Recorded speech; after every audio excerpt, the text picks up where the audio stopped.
This sensitivity testing especially came from microbiology, field. This is a variation of stress testing. This commonly occurs when your program is dealing with mainly data, number of data, mathematical algorithms, the statistical data, the exponentials, the logarithms, all these.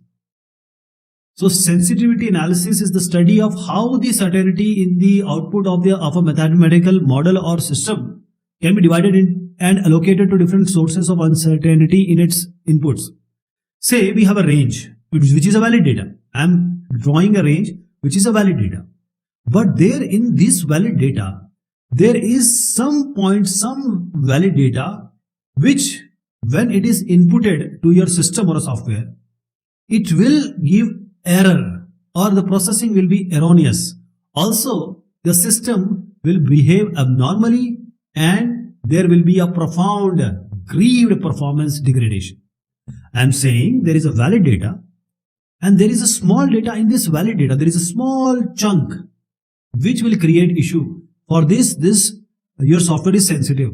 So sensitivity testing uncover data combination with valid input cases that causes instability or improper processing in your software or a system. This is sensitivity testing.